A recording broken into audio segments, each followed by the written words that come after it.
Okay, so dito naman sa sa GNA CAD natin, sa sampulan natin, paano ba natin sir nakikita yung layers mo? Pwede, nandito lang din siya actually sa may natin. So, diba dyan, nakapag-set kasi tayo ng mga layers po dito sa may format. Ayan, layers. As you can see, ito yung kaninang ginagamit natin. Sabi nga natin kanina, there is one special layer. So, ano yung pangalan ng layer na yun? Ito po si layer 0. Ayan. Layer 0, existing po talaga siya. No? Pero hindi natin mabubura yan. Kahit i-delete niyan, wala po. Ayan, sabi dyan, the selected layer was not deleted. The following layers cannot be deleted. Layer 0 and depth points. The current layer, exrep dash dependent layers, layers containing objects. So, no matter what, hindi nyo po madidelete yan, hindi nyo marirename si layer 0. So, aside from that, no, nakakagawa tayo ng iba pang mga layers. Like, etong mga to. Yan, yung mga layers na yan, no, gawa lang din po namin yan last school year. No, so, which we can also apply for this school year din naman. So, gaya nga ng sabi ko, gagayahin nyo lang din po yun. So, pakita natin, ano ba yung nangyayari kapag nag-off tayo ng mga layers. Example ay, i-off natin yung ilang layers ha. Sabi natin, pag clinic daw, etong naka-green na to, ito yung symbol naman nung on-off ng layers natin. So, kapag in-off ko yan, ayan, tanggalin natin yung window, off natin yung text. Ayan, di ba nakikita ninyo unti-unti nawawala yung plant, yung P2, P1, yung lot, ayan, yung hidden, alisin natin yung hatch, yung grid bubble, furnitures, yung fixtures, ayan, off lang natin unti-unti para makita po natin kung ano yung nagagawa ng layers.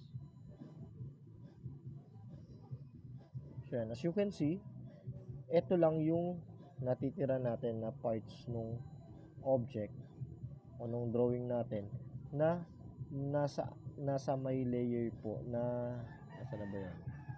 May format. Ayan. Nasa may default. Ayan. Tanggalin natin yung default din. So, ang tanging naiiwan na lang na layer dito is yung wall natin. So, meaning to say, kahit itong mga to na ginamitan nyo ng ganyan, pa rin po yan. Possible naka-wall. Tingnan natin ha. Sa properties po yun makikita. Ayan. Naka-wall siya na layer. Ito naman yung sinasabi natin kanina. No, there is what we call as by layer or by block or by object. But then, naka-default po tayo lagi ng by layer. Kaya lang, we can choose to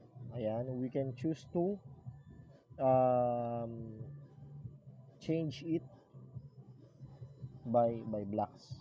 O kaya kung mapapansin niyo, ang wall na layer, tingnan natin yung wall layer ha, balikan natin sa layer, format, layers, tapos hanapin natin yung wall.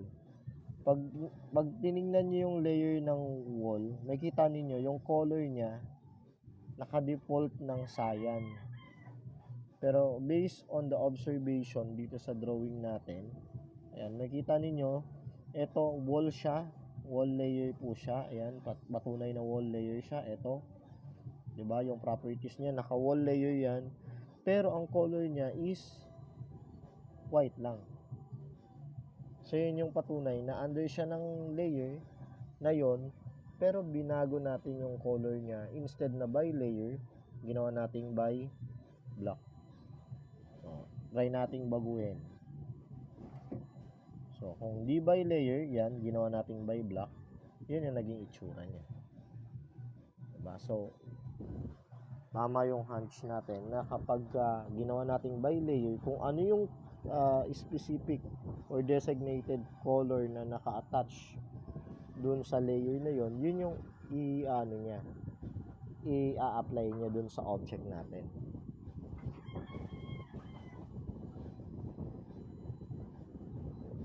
Ayan, gawin natin by block ulit. Yung by block, ang default na color naman kasi niya is white. So, yun talaga yung lumilitaw. So, once again, balik natin ha. Kasi buong drawing natin, ayan, naka-default yan na by wall. So, balik lang natin yung mga layers po na in-off natin.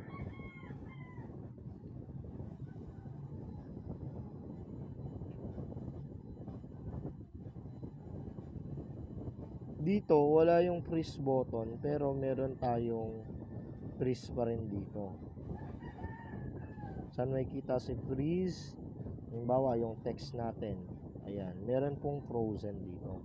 Pwede nating i-click yan. Controls if objects on the layer are displayed and regened or not.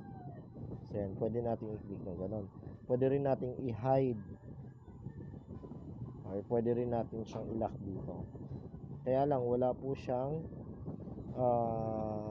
hiwalay na icon or freeze button. So, pagka nakalock, ayan yung itsura.